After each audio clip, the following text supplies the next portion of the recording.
अब बदलने वाली है 40 करोड़ से ज्यादा एम्प्लॉयज की किस्मत और लाखों बिजनेस ओनर्स की प्रॉब्लम का सॉल्यूशन लेकर आ गई है मोदी सरकार, जिसको बोलते हैं लेबर लॉ 2025। अब वो 40 करोड़ एम्प्लॉयज की किस्मत कैसे बदलेगी, क्या बदलेगी और लाखों बिजनेस ओनर्स को क्या क्या फायदे होंगे, बात करेंगे इसी वीडियो में। तो भाइयों शुरू करते हैं। 75 साल के बाद में नया लेबर लॉ लेके आई है मोदी सरकार और उसमें बेनिफिट्स क्या क्या होने वाले हैं आगे बात करेंगे। एम्प्लॉयज के फायदे 10 गुना तक बढ़ा दिए गए हैं, जैसे कि 8 घंटे पर डे काम करना है, 48 घंटे वीक में काम करना है, ये भी कर सकते हैं कि 4 दिन का वीक करके 12 घंटे की ड्यूटी कर दी जाए। इससे एम्प्लॉयज को तो बेनिफिट हुआ ही हुआ है, साथ में बिजनेस ओनर्स को भी बेनिफिट हुआ है। क्या बेनिफिट हुआ है कि भैया एक तो सबसे बड़ी एम्प्लॉय की किल्लत खत्म हो जाएगी, उनके पास में एम्प्लॉय टिक के काम करेगा। क्यों? क्योंकि उसको जॉब सिक्योरिटी दे दी है मोदी सरकार ने। जिन एम्प्लॉयज को हमेशा जॉब सिक्योरिटी सताती रहती थी, जैसे कि लोगों ने 20-20 साल एक ही कंपनी में नौकरी करने के बाद में वहां से नौकरी से निकाल दिया गया, उसके बाद उन लोगों को एक प्रॉब्लम फेस करनी पड़ती थी कि नई नौकरी कहां से मिलेगी। नई नौकरी ढूंढना एक बहुत बड़ा टास्क हो जाता था, उतना पैकेज दोबारा मिलना बहुत मुश्किल हो जाता था। तो गवर्नमेंट ने इसके ऊपर भी एक सेफ्टी प्रोटेक्शन डाल दिया है कि पुरानी जॉब, कोई अगर व्यक्ति पुराना है, एम्प्लॉय है और बहुत लंबे समय से काम कर रहा है, तो उसको आप नौकरी से सडनली नहीं निकाल सकते। हर एक व्यक्ति को आपको डॉक्यूमेंट देना पड़ेगा, अपॉइंटमेंट लेटर देना पड़ेगा, ऑफर लेटर देना पड़ेगा, सैलरी ब्रेकअप देना पड़ेगा, उसको इंश्योरेंस तक देना पड़ेगा। जैसे कि आपको मैं बताऊं, डिलीवरी बॉयज हैं, आपके ओला उबर कैब ड्राइवर्स हैं, उन सभी को इंश्योरेंस देना पड़ेगा। पेनल्टीज को भी 10 गुना कर दिया है। जो organisation safety protection rule follow नहीं करते हैं, उन लोगों के लिए 10 गुना से ज्यादा पेनल्टीज बढ़ा दी गई हैं। 2 लाख तक ये पेनल्टी जा सकती है। ये सारी चीजें स्टेट गवर्नमेंट के हाथ में छोड़ी गई हैं। सबसे बड़ी बात यह है कि ओवर टाइम की भी पॉलिसी एकदम क्लियर कर दी है। ओवर टाइम की पॉलिसी कैसे क्लियर कर दी है? जो डिसाइडेड आवर्स हैं 48 आवर्स, उसके अलावा अगर आपने 1 घंटा भी एक्स्ट्रा किया है तो आपका जो डे की सैलरी है उसका डबल ऑर्गेनाइजेशन को पे करना रहेगा। बिल्कुल क्लियर है।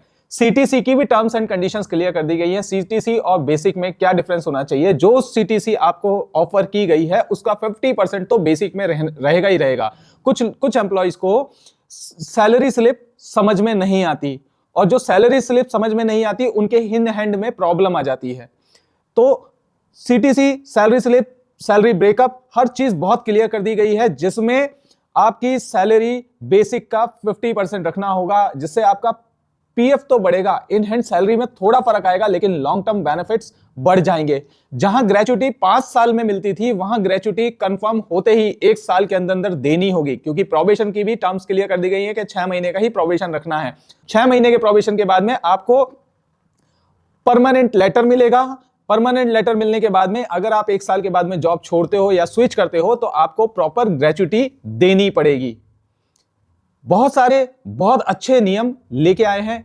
आप कमेंट बॉक्स में बताइए, क्या आपको पता है आपकी बेसिक सैलरी कितनी है और आपकी सीटीसी कितनी है? आपको पीएफ कितना मिलता है और आपकी सैलरी में से ईएसआई कितना कटता है?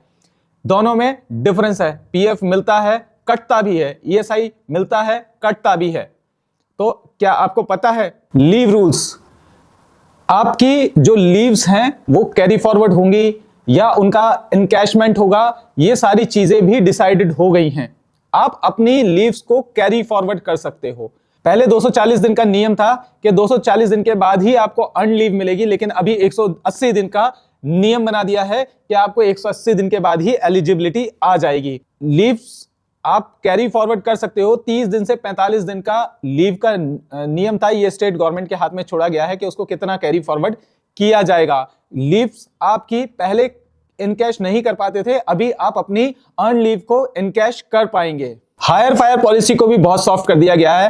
पहले हायरिंग के नियम बहुत ज्यादा हार्ड हुआ करते थे, अभी उन रूल्स को सॉफ्ट कर दिया गया है। अभी उतना ज्यादा हायरिंग में नियम लागू नहीं होंगे, ठीक है। उसके अलावा और भी बहुत सारे नियम हैं जिनके बारे में मैं अभी डिस्कस करने वाला हूं। जो कंपनी अपने एम्प्लॉयज को ओवर टाइम नहीं देती थी, एक्सेल पे काम करते करते, फोन पे बात करते करते टाइम ओवर हो जाता था, लेकिन कंपनीज अपने एम्प्लॉइज को ओवर टाइम नहीं देती थी। कुछ कंपनीज का तो ऐसा नियम था, सुबह आने का तो टाइम फिक्स है भाइयों, लेकिन जाने का टाइम फिक्स नहीं है।